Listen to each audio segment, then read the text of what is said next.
자, 이번 시간은 개발 밀도 관리구역 그리고 기반시설 부담구역입니다. 개발 밀도 관리구역과 기반시설 부담구역을 항상 비교해서 낙성하셔야 됩니다. 개발 밀도 관리구역. 교재에 보면은 개발 밀도 관리구역 지정 대상을 그림으로 잘 그려뒀죠. 그 그림을 이제 그려둔 것보다는 그리는 것을 보면서 설명 들으면은 개요에 대한 이해가 쉬워지죠. 그래서 앞을 보시면 됩니다. 교재 펼쳐두고 고개를 드시면 됩니다.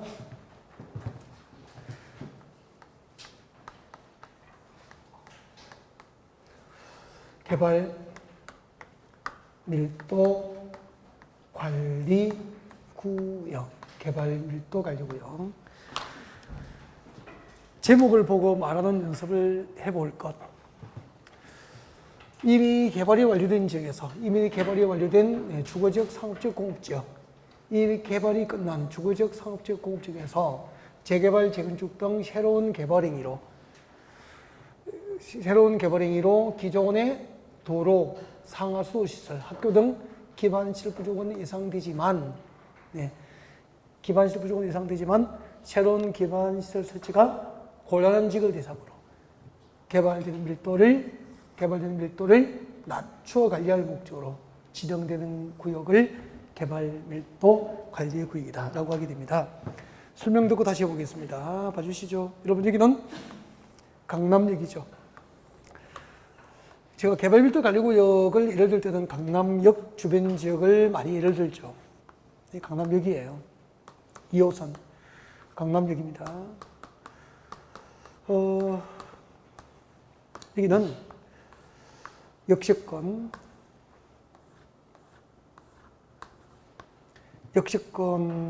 아파트 단지예요. 1990년대에 개발되어서 5층이고요. 2000세대. 이야, 좋다. 그리고 강남역 주변 지니까 이미 개발이 다 끝났죠. 빌딩 숲이죠. 아파트 숲이고 막 개발 끝난 거죠. 네. 자, 도시 지역에서 이미 개발이 완료된 주거 지역과 상업 지역과 공업 지역. 개발 밀도 관리구역 지정 대상에 녹지 지역 들어가요, 안 들어가요? 안 들어가요. 녹지는 개발이 완료된 지역이 없잖아. 그래서 이미 개발이 끝난 주거지역, 상업지역, 공업지로 용도 지역이 지정돼서 이미 개발이 완료된 지역에서 90년대에 개발된 강남 재건축 단지 2000세대가 재건축됩니다. 5층 아파트 2000세대 재건축하면은 5층으로 재건축을 할까요? 50층으로 재건축을 할까요?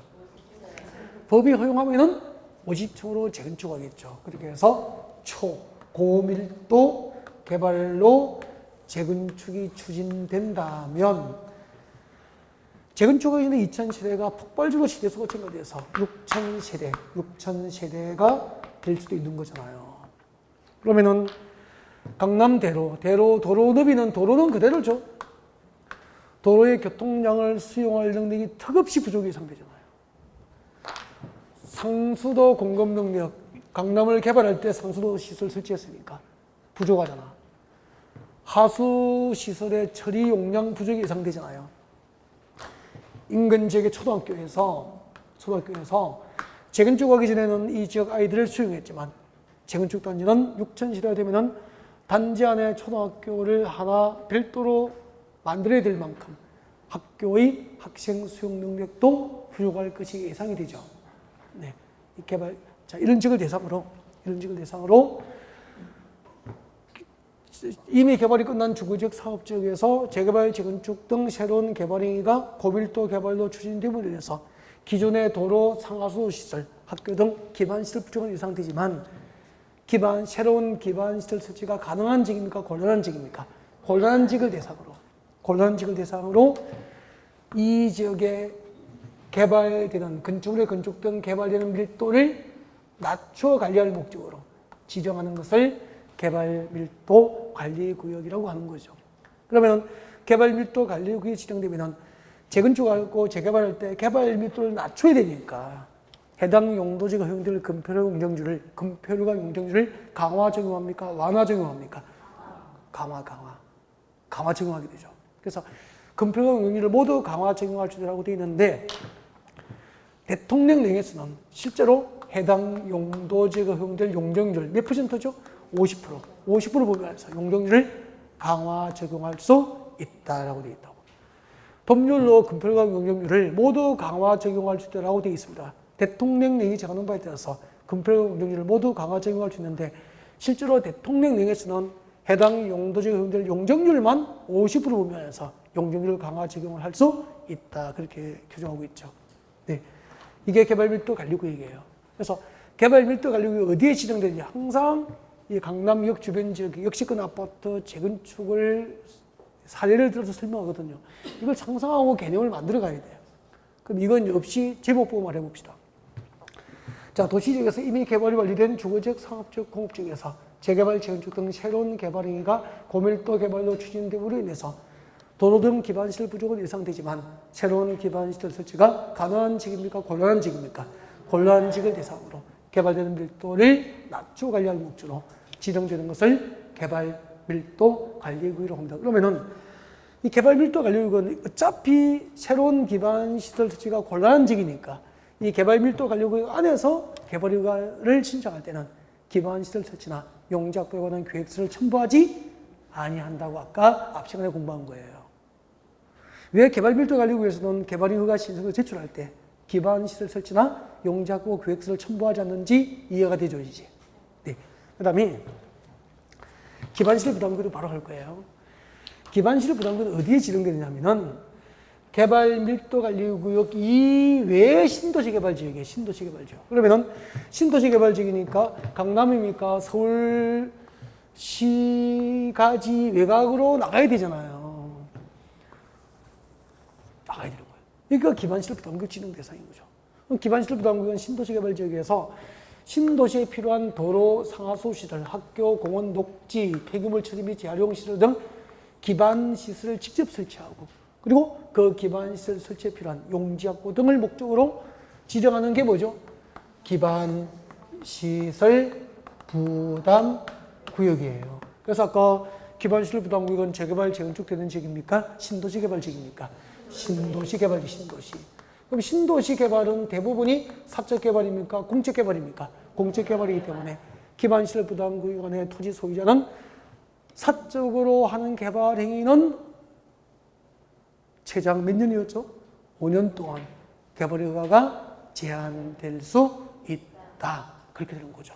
그러면은 개발 밀도 관리구역과 기반시설 부담구역을 또 알고 있어야 개발 허가 제도가 이해가 되잖아요. 그래서 일단은 처음 들을 때는 다 모르고 듣더라도 두 번, 세 번 돌아야 이제 앞뒤 연계되어서 이제 체계적으로 이해가 서서히 자리를 잡게 되는 거죠. 네. 그리고 이제 개발 밀도 관리구역과 기반시설 부담구역을 누가 지정할까? 이거 도시군관리구역으로 시도지사, 대도시장이 결정 고시할 수 있어 없어? 없으니까 서울에서 누가 지정하죠? 서울시장.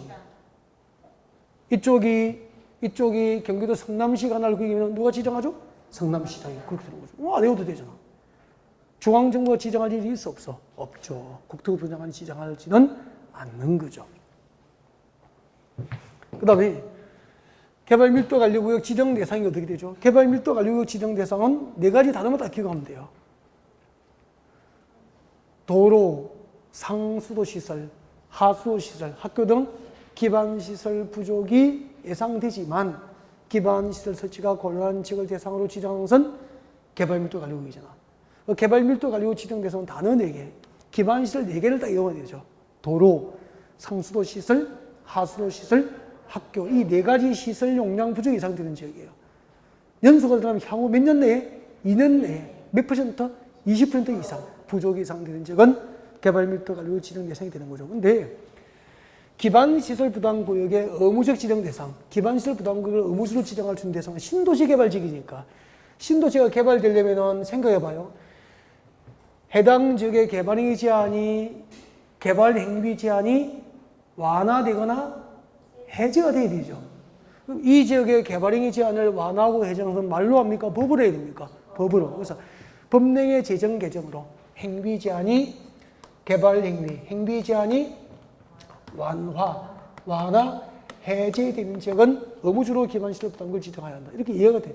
개요가 이해가 되면 이거 만들어갈 수 있잖아. 그 다음에 여기가 농림지역이고 자연환경 보전지역이면 신도시 만들 수 있어 없어? 없죠. 그러면 농림지역과 자연환경 보전지역을 도시지역으로 용도지역을 변경하면 신도시로 개발되잖아요. 그래서 용도지역 등 변경, 용도지역 변경으로 용도지역 등 변경으로 해당 지역의 행위 제한이 개발 제한이 행위 제한이 완화가 되고 완화. 그 다음에 이 지역의 전년도 개발의 건수가 전년도보다 이 지역의 전년도 2020년은 전년이잖아. 지금 2022년이니까 전년도는 21년이잖아. 전년도 개발의 건수가 전년도 개발의 건수보다 전년도의 개발의 건수가 몇 프로 이상? 20% 이상. 개발 행위 허가 건수가 20% 이상 폭발적으로 증가된 동네라. 개발 허가 건수가 폭발적으로 증가됐으니까 그만큼 건축이 많이 이루어지잖아. 그럼 도로도 필요하고 학교 필요하고 공원 녹지 필요하잖아. 그 얘기예요. 그 다음에 해당 지역의 인구 증가율이 그 지역에 속한 시군 전년도 인구 증가율보다 해당 지역의 인구 증가율이 20% 이상 높은 지역입니다. 인구 증가율이 몇 % 이상 높다고? 20% 이상. 그럼 봐요. 경기도 평택시 고덕지구 전년도 2021년도 인구 증가율이 28%야. 고덕지구의 전년도 인구 증가율이 28%인데 평택시 전체 전년도 인구 증가율이 2%였어. 시 전체 인구 증가율보다 고덕지구의 그 지역의 인구 증가율이 20% 이상 높잖아. 그럼 고덕지구는 기반시설 부담구역 의무적 시정 대상이 되는 거야. 의무적 시정 대상이 되는 거야. 그럼 이제 시험 나오면은 개발 밀도 관리구역 지정 대상인지 기반시설 부담구역 지정 대상인지 구별하는 게 시험 문제예요. 구별. 이걸 구별하고 되냐 이 말이야. 그럼 너무 쉽잖아. 도로나 상수도 시설이나 하수도 시설, 학교의 시설 용량 부족 이상 되면 보지도 않고 뭐죠? 개발 밀도 관리구역. 그죠? 행위 제한이 완화되고 해지되고 인구 증가가 폭발적이고 개발 인가 건수가 폭발적이면은 뭐죠? 기반시설 너무 쉽잖아. 근데 그 문장을 다 외우려니까 이거 A4 용지 가득하거든요. 그걸 외우려니까 기가 차잖아.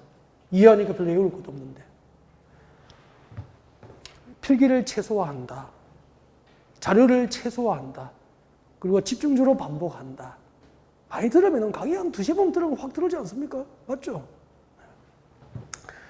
난 주택법이 어렵다.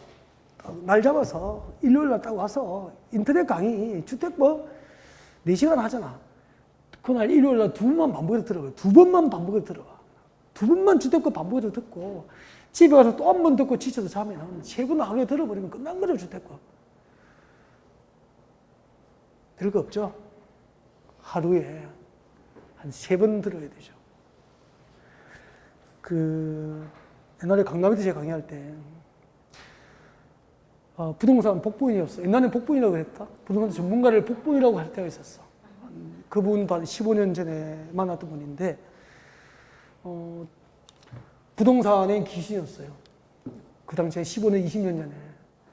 그래가지고 우리 경부고속도로 서울 톨게이트 있죠. 톨게이트. 그 옆에 아파트 좋은 거 있죠. 그 생긴 한 15년 됐거든요. 15년 됐거든요. 그때 그걸 처음으로 분양을 받은 거예요, 그분이. 빚을 내서, 대출 받아서. 그때만 해도 거기 아파트 그 돈은 주고 분양받으면 미치다 그랬어요. 그때 이제 한 20년 전에 벌써 부동산에 눈 뜨신 분이에요. 그러니까 여기저기 하는데 자기는 딱 부족한 게 하나 있대요. 자격증 없는 것만 말고는 옛날에 뭐 재건축 딱지부터 시작해서 돈 다 버린 거예요. 그렇게 해서 이제 부동산 자격증이 아쉬워서 공부하러 왔는데 공부는 돈이 많으니까 잘 먹고 잘 놀다 보니까 공부할 시간이 없어. 공부가 안 되는 거예요, 이제. 그래서 1차만 붙고 2차 떨어지고. 그것도 그 다음에는 2차만 공부하면 되잖아요. 또 떨어지니까 나중에 1, 2차 동차하게 되는 거야. 그때도 1차 동차했는데 또 1차만 된 거예요. 벌써 4년 차잖아. 그때 나를 만난 거예요. 자기가 안 되는 게 딱 그거밖에 없다. 그래서 이제 나중에 이제 어떻게 해야 됩니까? 그래서 그때 노트북 비쌀 때예요. 그때 노트북 한 개 지금보다 용량도 작은데 250만 원씩 300만 원씩 할 때 280 그렇게 할 때예요. 노트북 한 개가. 15년 전에 280만 원, 300만 원이면 크잖아요. 그거 사서 인터넷 강의를 들었는데 얼마나 공부를 많이 들었는지 신랑이 나를 제일 싫어한다는 거야. 밤에 침대에 누워서 늘 그걸 그냥 배 위에 얹어놓고 노트북이니까 듣다가 잤대. 그러니까 신랑이 제 목소리 듣기 싫다고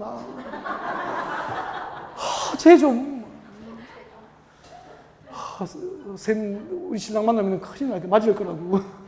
너무 싫어한다는 거야. 그러니까 신랑이 하도 많이 들어가지고 자기가 공부만 하면 자기가 시험 쳐도 되겠다고 이야기하는데 신랑이 옆에서 하도 많이 주워 들어가지고. 그래서 학교 가셨어요. 그 정도의 열정이 있어야 되죠. 배에 올려놓고 안고 잤대. 나를.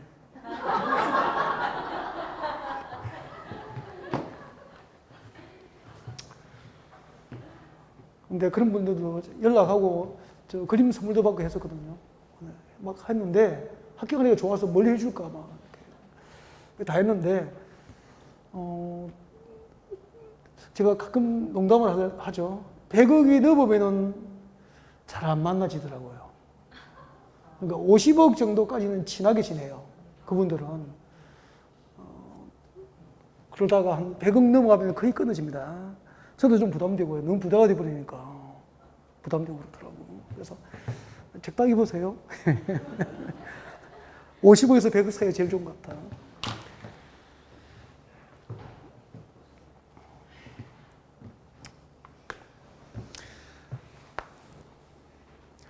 개발 밀도 관리고요. 교재 보십시오. 개발 밀도 관리고의 의. 밑에 내려오세요. 의는 읽을 필요 없을 것 같고요. 지정권자 내려오셨습니까? 아까 우리 개발 밀도 관리국가 기반시설 부담구 이건 서울은 누가 지정하죠? 서울시장. 그럼 군지역은 군수. 그죠? 특별시장부터 군수까지 미칠 거고 누구죠? 지정권자. 암기하지 말 것. 그 다음 미칠 거예요. 주거지역, 상업지역, 공업지역 미칠 거예요. 주거지역, 상업지역, 공업지역 미칠 거고 무슨 의미죠? 개발 완료. 개발이 완료된 지역이잖아. 밑에다가 개발 완료 적용되죠.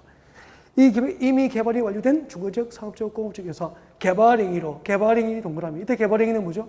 신도시 개발입니까? 재개발, 재건축입니까? 재개발, 재건축 등 새로운 개발행위로 기반시설의 처리, 공급, 수용 능력이 부족할 것이 예상되는 지역 중 기반시설 설치가 곤란한 지역까지 줄 거예요. 이것을 뭐라고 하죠? 개발밀도 관리구역이라고 합니다. 거기서 개발행위는 재개발, 재건축이죠. 그 뒤에 기반시설을 동그라미 했죠. 뭐죠? 4개 적어요. 뭐죠? 도로, 상하수도, 학교. 이때 기반시설은 도로, 상하수도, 학교 등 기반시설 처리, 공급, 수용 능력이 부족할 것이 예상되는 지역 중 기반시설 설치가 곤란한 지역을 대상으로 개발밀도 관리구역을 지정할 수 있습니다. 지정 절차 내려옵니다. 지정 절차. 아까 서울특별시장부터 군수까지 지방자치단체장이 지정하죠. 그럼 서울시에 있는 도시계획위원회는 중앙입니까? 지방입니까? 지방도시계획위원회잖아요. 그래서 지방도시계획위원회 심의가 지정 절차인데 뒤에 적으십시오. 개발밀도관리구역 지정할 때는 주민의견 청취 절차가 있다 없다? 없다. 뒤에 적어요. 아니야. 주민의견. 개발밀도관리구역은 주민의견 청취 절차 없이 지방도시계획위원회 심의를 거쳐서 지정합니다. 너무 중요해요. 그 다음에 책자 넘어주세요. 지정권자, 지정대상, 지정기준 나와 있습니다. 개발밀도관리구역 지정기준. 지정기준이 몇 개 있죠? 4개. 동그라미 1번부터 4번까지 묶어주시고요. 동그라미 2번부터 4번까지는 아니어도 돼. 참고라고 적어요. 참고 마시고 기억부터 위험까지가 암기 대상이에요. 박산에. 개발밀도관리구역 지정대상, 기억부터 위험까지 암기를 하셔야 되는데 기억은 자 읽어보겠습니다. 해당 지역의 도로 서비스 수준이 매우 낮아서 차량 통행 현장에 지체되는 지역. 도로 서비스 수준이 매우 낮아서 차량 통행 현장에 지체되는 지역이니까 도로의 교통량 수용 능력 부족이 예상되는 지역 맞죠? 그래서 핵심적인 단어는 뭐죠? 도로 서비스할 때 도로 동그라미. 한번 내려옵니다. 해당 지역의 도로율이 국토교통부로 정하는 용도지별 도로율의 몇 프로 이상? 20% 이상 미달되는 지역입니다. 여기도 도로의 수용 능력 부족이 예상된다는 걸 의미하죠? 도로율 할 때, 도로 동그라미. 그래서 기업가 의미는 한마디로 도로의 수용력, 차량, 교통량 수용 능력 부족이 예상되는 지역을 의미하는 거죠. 도로만 이용하면 되는 거죠. 다음 내려옵니다. D국번. 향후 2년 내에 해당 지역의 수도에 대한 수요량이 수도 시설의 시설 용량을 초과하고서 예상되는 지역. 수도 시설의 시설 용량 부족 예상되는 지역 맞죠? 수도 시설 동그라미. D번. 향후 2년 내에 해당 지역의 하수 발생량이 하수 시설 동그라미. 하수 시설의 시설 용량을 초과하고서 예상되는 지역.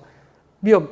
향후 2년 내에 해당 지역의 학생 수가 학교 수용 능력을 20% 이상 초과하고서 예상되는 지역. 학교 동그라미. 그렇게 해서 기반시설 몇 개가 나오죠?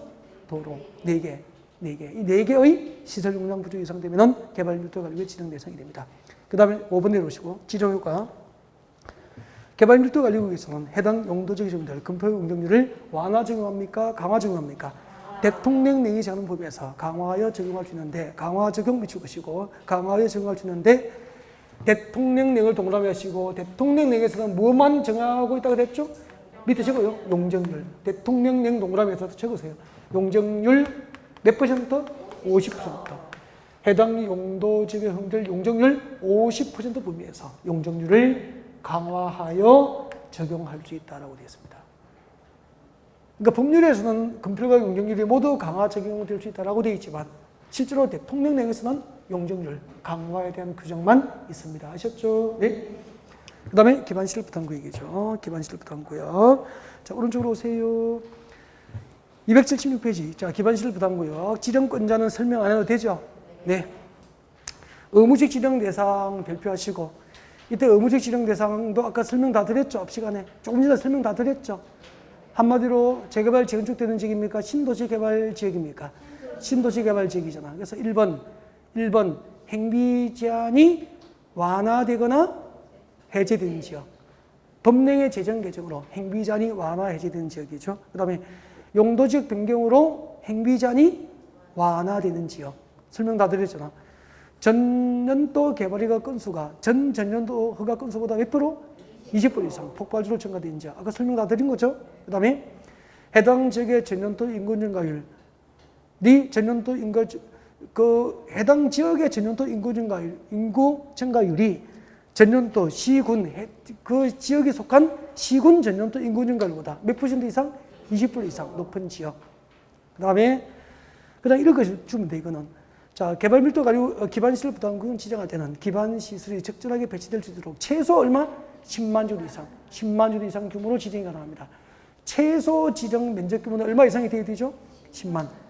기반시설 부담구역은 기반시설이 적절히 배치될 수 있는 규모로서 최소 10만 주 이상 규모로만 지정이 가능합니다. 그 다음에 지정 절차는 항상 개발 밀도 관리구역하고 비교합니다. 개발 밀도 관리구역은 아까 개발 밀도 관리구역 지정할 때 주민 의견 청취 절차가 있습니까? 없습니까? 없죠. 주민 의견 청취 절차 없이 지방도시기획위원회 심의를 거쳐서 지정을 합니다. 근데 거기 보시면은 기반시설 부담구역. 기반시설 부담구역 지정할 때는 주민의 의견을 듣고 그리고 지방도시기획위원회 심의를 거쳐서 지정하게 됩니다. 비교해서 늘 기억할 것. 그 다음에 오른쪽으로 갑니다. 밑에 보십시오. 자, 기반시설 부담구역 지정 해제가 되어 있죠. 읽고 지나가면 됩니다. 기반시설 부담구역 지정 고시로부터 몇 년이죠? 1년 동그라미. 기반시설 부담구역 지정이 고시된 날로부터 1년이 된 날까지 기반시설 설치 계획 수립이 없으면 1년이 되는 날입니까? 다음 날입니까? 다음 날. 기반시설 부담구역 지정은 해제된 것으로 본다. 그 다음에 기반시설 부담구역에서 기반시설 설치 비용 부과 대상이에요. 기반시설 설치 비용 부과 대상. 여기요.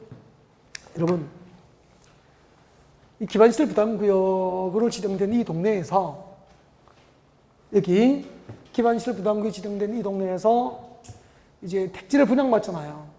택지나 이제 상가용지 분양받아가지고 자기가 원하는 건물을 짓잖아요. 건물을 지으면은 이 동네에 도로 만들고 상하수시설 설치하고 학교 짓고 공원 만드는 즉 기반시설 설치에 필요한 비용을 내놓아야 되는 거예요. 그러면은 기반시설 부담구역에서 어떤 개발행에 대해서 그 기반시설 부담구역에서 기반시설 설치나 용지 확보를 위한 비용을 부과하게 될까? 기반시설 설치 비용의 부과 대상. 이게 작년에 시험 본 거예요. 지난해도 콕 찍어서 해드린 거고. 앞으로 기반시설 부담구역에서 200제곱미터를, 그죠? 미출금 되죠? 200제곱미터를 초과하는, 200제곱미터를 초과하는 무슨 행위죠? 신축, 증축 행위죠. 200제곱미터를 초과하는 신축과 증축 행위죠.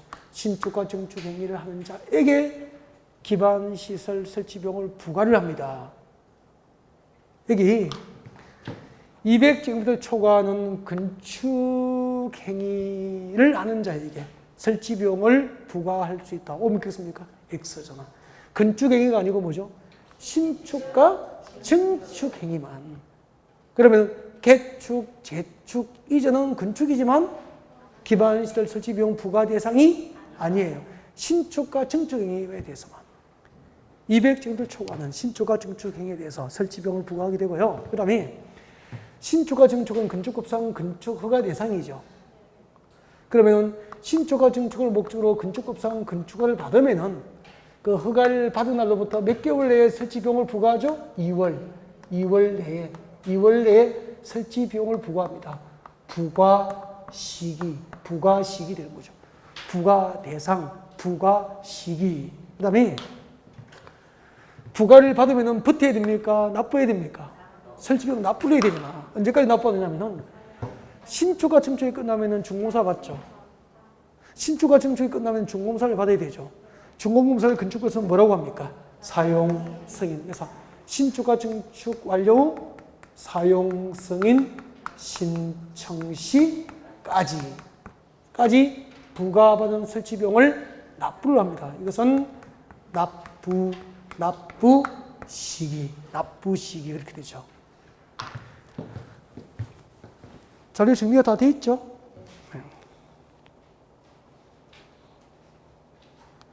납부 절차 보면 나와 있죠. 납부 절차 보면은 자, 특별시장, 광역시장, 특별자치시장, 특별자치사, 시장구순환. 그러니까 납부 의무자가 건축법상 신축과 증축을 목적으로 미축급죠. 건축법상 건축을 받은 날로부터 몇 개월 이내에 2개월 이내에 설치 비용을 부과를 하고 그리고 신축과 증축 완료 후 사용 승인 신청 시까지 부과받은 설치 비용을 납부를 해야 된다라고 되어 있습니다. 그다음에 기반시설 부담구역. 자, 기반시설 부담구역에서 설치가 필요한 기반시설입니다. 네. 설치가 필요한 기반시설. 기반시설 부담구역에서 설치가 필요한 기반시설 나와 있습니까? 박스 안에 몇 개 들어있죠? 8개. 이거 단독으로 한 문제 출제 된 적이 있어요. 그래서 하셔야 됩니다. 별표예요. 이 제목이 뭐라고요? 기반시설 부담구역에서 설치가 필요한 기반시설입니다. 설치. 기반시설 부담구역에서 설치가 필요한 기반시설이에요. 기반시설 부담구역에서 법상 설치가 필요한 기반시설이죠.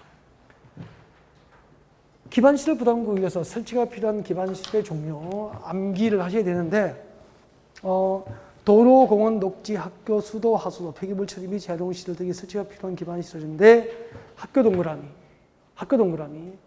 학교는 기반시설 부담구역에서 설치가 필요한 기반시설에 해당하지만 가로 안에 고등교육법 제2조에 따른 학교, 즉 대학은 설치가 필요한 기반시설입니까? 제외입니까? 제외. 그때 시험 문제 정답은 대학이 결정했어요.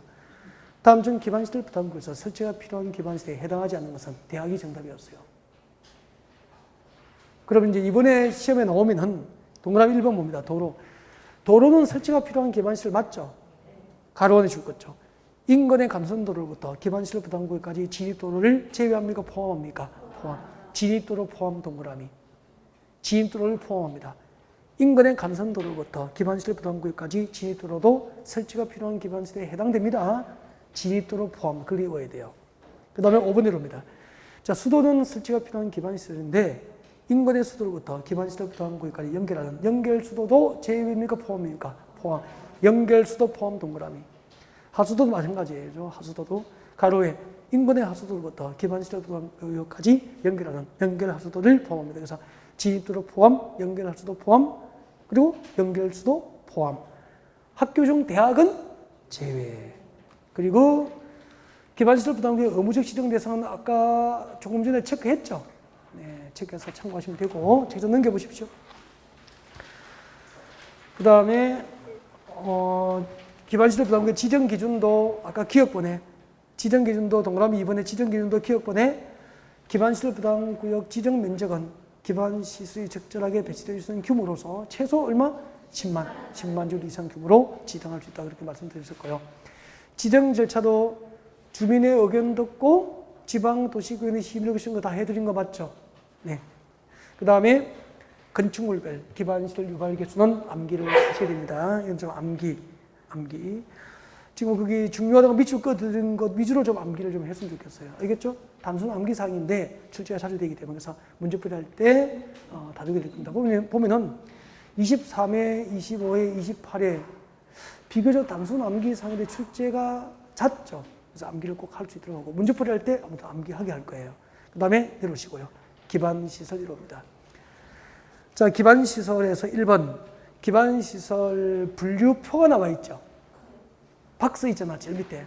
이게 분류표입니다. 기반시설을 분류하면은 교통시설부터 책자를 넘겨봐요. 교통시설부터 책자를 넘기면은 마지막에 환경기초시설까지 분류되죠. 이 종류를 외우는 문제가 자주 나와요. 그래서 별표 2개예요. 꼭 암기. 꼭 암기해야 돼요. 이거 공부의 1번 문제를 잘 풀어야 돼요. 보통 1번 문제 이게 나오는 경우가 제법 있었어요. 그래서 이것도 단순 그냥 외우면 되는 건데 시험에 자주 나오는데 별표 2개. 꼭 외워야 됩니다. 꼭 외워야 되는데 딱 나오는 게 딱 정해져 있어. 단골이. 자, 두 번째. 앞에 보시고 공간시설. 동그라미 가지고 공간시설. 공간시설. 자, 기반시설 분류해서 공간시설에 해당하는 기반시설이 몇 개 있습니까? 5개. 이 암기해야 되죠. 공원 동그라미, 광장 동그라미. 공원, 광장. 그 다음에 녹지할 때 지 동그라미. 유원지할 때 지 동그라미. 공공공지할 때 지 동그라미. 어떻게 외웠죠? 공원, 광장, 지지지. 공원, 광장, 지지지. 그렇게 외웠잖아. 공원, 광장, 지지지. 지지지가 뭐죠? 녹지, 유원지, 공공공지. 연습해야 됩니다.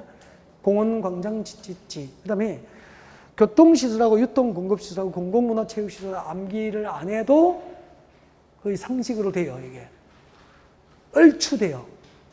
근데 그동안에 단골로 출제된 게 책자를 넘기면 3개라. 이건 필수 암기. 방제시설, 보건위생시설, 환경기초시설 꼭 외워야 됩니다. 시험장에 책상에 아침에 가서 적어도 괜찮아요. 꼭 외워야 돼요. 그 정도 가치가 있어요. 나와요. 자주 나와요. 무조건 외워야 됩니다. 방제시설은 방자가 막을 방자 쓰겠죠. 재는 뭐죠? 재해. 재해를 예방하기 위한 기반시설이에요. 재해를 예방할 목적으로 설치되는 기반시설이 뭐죠? 방제시설. 그래서 방제시설 이렇게 오잖아요. 하천 할 때 하 동그라미. 유수지 할 때 유 동그라미. 저수지는 3글자 모두를 동그라미입니다. 3글자 모두를 동그라미 합니다. 저수지. 그 다음에 방제시설이니까 재해를 예방하기 위한 시설이었잖아요. 그래서 나머지 방제시설은 전부 공통점이 막을 방자가 들어가요. 그래서 방자만 동그라미 합니다. 방화설비, 방풍설비, 방수설비, 사방설비, 방조설비. 방자만 동그라미 합니다. 방이 한 개입니까? 방방합니까? 방방하죠. 그래서 어떻게 외웠죠? 저수지, 방방. 하유! 그렇게 외웠죠. 저수지, 방방. 하유! 하유가 뭐죠? 하천, 유수지. 저수지, 방방. 하유! 별로 좋아하지도 않구나. 저수지, 방방. 하유! 그 다음에 보건위생시설. 보건위생시설 시험에 단골. 보건위생시설은 공통점이 있어. 전부 뭐죠? 뒤에 적으십시오. 가로 열고 주검 관련 시설이에요. 죽음에 관련된 기반시설. 맞습니까? 주검은, 보건은 죽음이에요, 죽음에 관련된 시설이에요. 그래서 장사시설, 도축장, 종합의료시설. 전부 죽음에 관련된 공통점이 있습니다. 그 다음에 환경기초시설도 단골이죠. 하수도 할 때 하 동그라미. 하수도 제일 끝에 봅니다. 수질 오염 방지 시설, 수 동그라미, 하수. 폐기물 처리 및 재활용 시설, 폐기물 할 때 폐. 그 밑에 있죠. 폐차장 할 때 폐. 하수, 폐. 빗물 동그라미. 빗물 저장 및 이용 시설, 빗물 동그라미. 그렇게 해서 하수, 폐, 빗물.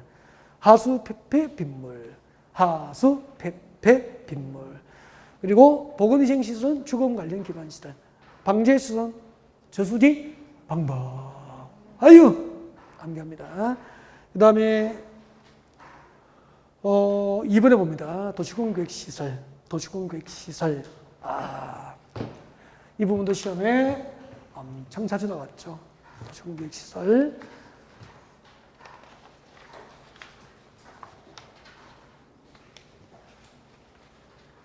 여기서 어중간하네. 그래.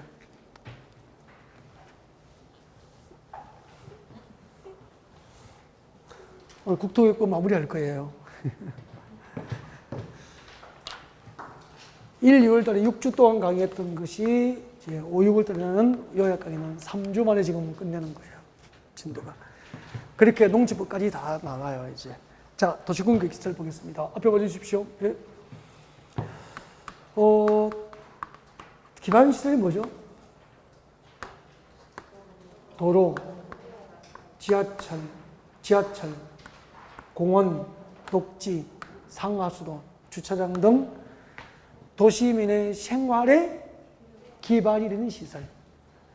자, 기반시설을 도시적과 군적의 토지에 설치할 때는 무엇으로 결정합니까? 도시군 관리계획으로 결정하여 고시합니다. 그러면은 도시군 관리계획으로 결정 고시하기 전 도로 등에 대한 법상 명칭이 뭐죠? 기반시설이죠. 근데 그 기반시설 중에서 도시군 관리계획으로 결정된 시설, 도시군 관리계획으로 결정된 시설을 무엇이라고 합니까? 그렇죠. 도시군 계획 시설이라고 그래요. 이걸 역으로 도시군 계획 시설이 무엇입니까? 라고 물으면 대답을 해야 돼요. 뭐죠? 기반시설 중 도시군 관리 계획으로 결정된 시설을 말한다. 이렇게 정확하게 말해본 사람이 답을 찾아요. 보고 연습하지 않은 사람 답 못 찾을 확률이 매우 높아요, 이걸. 시험에 진짜 자주 나왔거든요. 정말 많이 나오는 용어예요, 이게. 그 다음에 OX로 답을 합니다. 잘 듣고 OX로 답을 합니다. 그 기반시설을 설치, 정비, 개량하는 사업은 도시군 계획시설 사업이다. OX. 그 기반시설을 설치, 정비, 개량하는 사업은 도시군 계획시설 사업이다. OX. X잖아. 도시군 계획시설 사업이란 기반시설이 아니고 도시군 계획시설을 설치, 정비, 개량하는 사업을 도시군 계획시설 사업이라고 그래요. 지금 용어 정의 3개 했죠. 이 3개도 32회까지 시험 보면서 한 5번은 나왔을 거예요. 5번, 6번. 진짜 많이 나왔어요. 3, 4년에 한 번씩은 꼬박꼬박 나오는 용어예요. 지금 그 3가지 용어가. 이 도시군 계획시설 사업의 방법, 절차, 시행자를 규정하고 있는 법이 무슨 법이죠? 한번 했어. 무슨 법이죠? 도시군 계획시설 사업의 시행자, 방법, 절차, 도시군 계획시설 사업을 위한 토지 수용 등은 무슨 법에 규정하죠? 무슨 법으로 규정하고 있냐고. 국토계획법. 그래서 국토계획법상 도시군 계획 사업에는 도시군 계획시설 사업이 있죠. 그때 도시군 계획시설 사업에 관한 법은 이 법, 국토계획법이 되는 거잖아. 그 다음에 국토계획법상 도시군 계획시설 사업에는 무슨 사업이 있습니까? 도시개발 사업이 있잖아. 도시군 계획 사업에는 도시군 계획시설 사업과 도시개발 사업이 있잖아. 도시개발 사업에 관한 방법, 절차, 시행자 등을 규정한 법이 무슨 법? 도시개발법이 되잖아. 도시개발법. 그리고 도시 및 주거환경 정비법상 정비사업도 국토계획법상 도시군 계획사업 맞죠? 그런데 정비사업의 방법, 절차, 시행자를 규정하고 있는 법은 도시 및 주거환경 정비법. 도시 및 주거환경 정비법 그렇게 되잖아요. 국토계획법상 도시군 계획시설 사업과 도시개발법상 도시개발 사업과 도시 및 주거환경 정비법상 정비사업은 이 3가지의 사업의 공통점은 전부 사업을 무엇을 결정합니까? 도시군 관리계획으로 사업이 결정되는 거예요. 그래서 국토계획법상 도시군 계획 사업이라고 부르는 거야. 진짜 여러 번 반복했죠, 이것도. 그죠? 네. 그러면 이제 도시개발 사업과 정비사업은 도시개발법과 정비법에서 공부하는데 도시군 계획시설 사업 절차는 2번 국토교육부를 공부한다 이 말이에요. 그래서 자, 오른쪽에 보십시오. 오른쪽에 보면은 큰 2번에 도시군 계획시설 사업의 절차도가 나와 있는 거 맞죠? 네, 그 절차도를 펼쳐두시고 앞을 보시면 돼요. 앞을 보시면은 국토교육급상 도시군 계획시설 사업 절차를 지금부터 이제 쭉 진행을 할 거예요.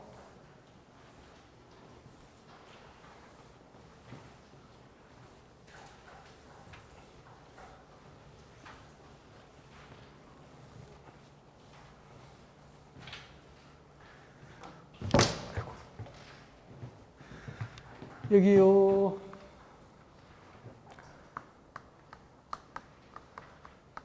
도시군 관리계획. 도시군 관리계획.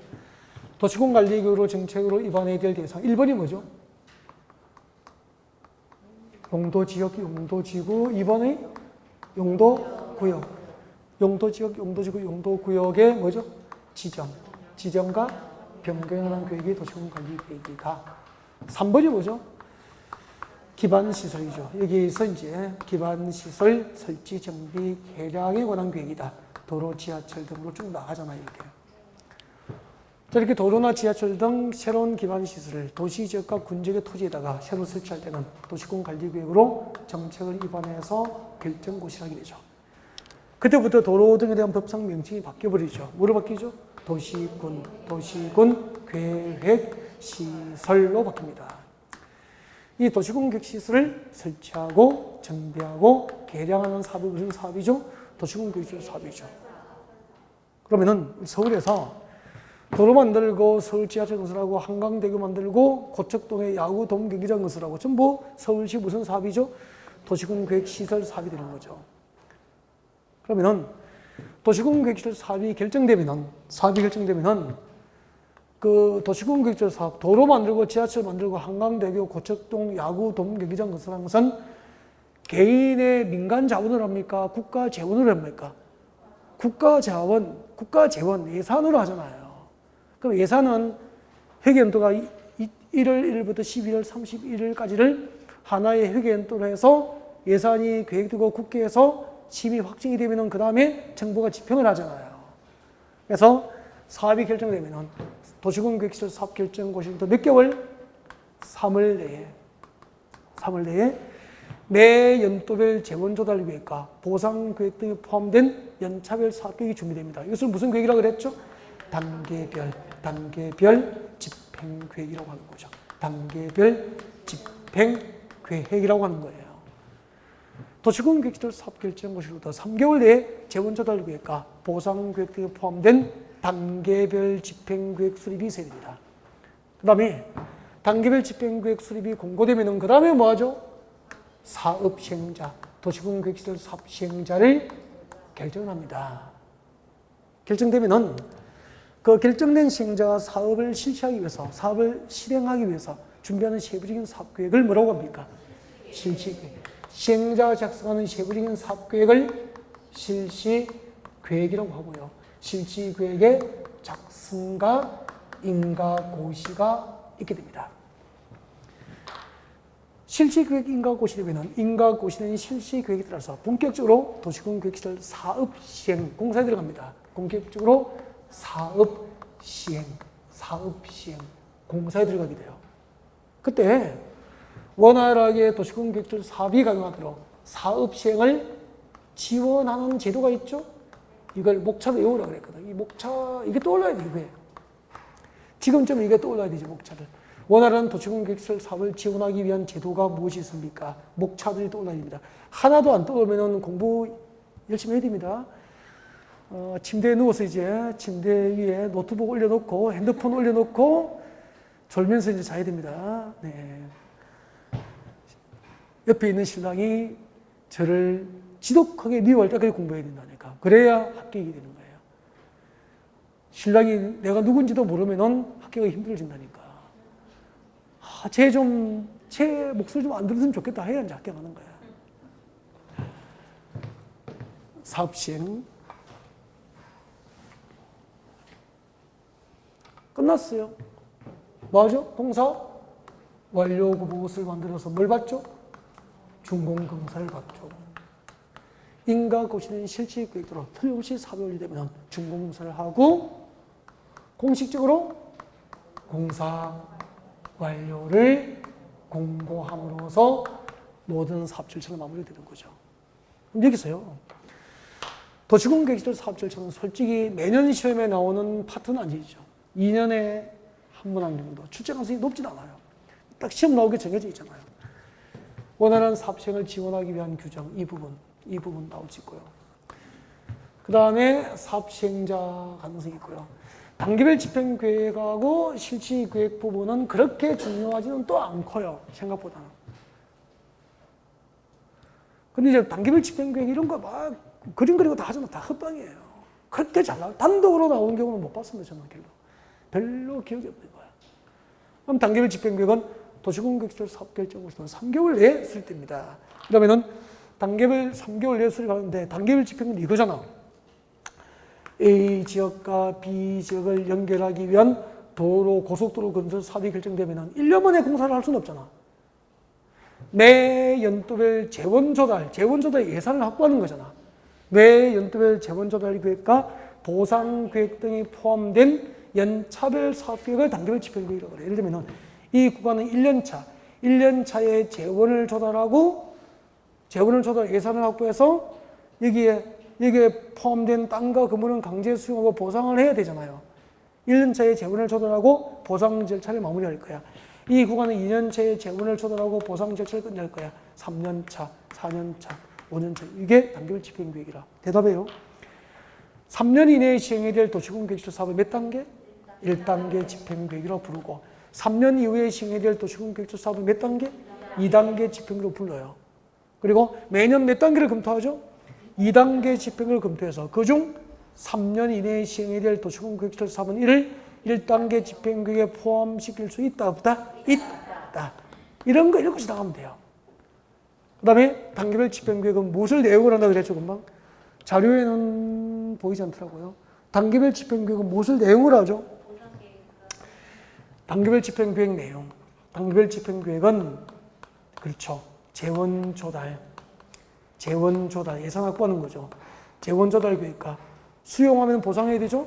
재원 조달 계획과 보상 계획, 재원 조달 계획, 보상 계획 등을 내용을 하는 계획은 단계별 집행 계획이에요. 시험 이렇게 나오잖아. 도시공개시설 사업 시행자 작성한 실시 계획에는 재원 조달 계획과 보상 계획에 관한 사항이 포함되어야 한다. O 믿겠습니까? X잖아. 재원 조달 계획과 보상 계획은 실시 계획에 포함됩니까? 단계별 집행 계획 내용입니까? 결국은 구별하는 거잖아. 어디 소속인지. 그러니까 암기는 대부분 수험생 하는데 소속을 모르는 거잖아. 넓게 못 보고 다 못 찾고 그렇게 되는 거잖아. 그러니까 단계별 집행 이런 거 하면 되잖아요. 단계별 집행 수립권자를 뭐 외우라고 합니까? 외울 필요 없죠. 누가 수립하겠어? 한번 봐요. 사업은 도시공관리구로 결정하잖아. 도시공관리구는 바로 결정합니까? 입안자가 입안합니까? 도시공관리구 입안권자가 입안하잖아. 본인이 정책으로 입안해서 사업이 결정되면 본인이 예산 짜야 되는 거 아닙니까? 그럼 단계별 집행은 누가 수립합니까? 도시공개시설 사업에 대한 도시공관리구의 입안권자가 단계별 집행을 수립한다고 이해하면 끝난 거잖아요. 이걸 뭐 쪽지져서 외우고 할 필요는 없는 거죠. 또 그런 거 시험 나오지도 않아요. 그러니까 여러분이 걱정하는 입안권자, 수립권자, 결정권자, 승인권자, 허가권자가 정답을 결정하는 문제는 거의 별로 없습니다. 거의 없습니다. 그걸 다 뽑아서 외우면은 지정권자까지 하면 수백 개 되잖아요. 그것 때문에 공부를 보통 어려워하거든. 안 외우면 되지 뭐. 나와봐야 한 문제인데 뭐. 그 다음에 도시공개시설 사업 시행자는 원칙부터 예외까지 쭉쭉쭉쭉쭉 이건 다 통째로 기억하고 있어야 돼요. 통째로. 아니 서울 쉬었다 가겠습니다. 어차피 중간에 쉬겠습니다.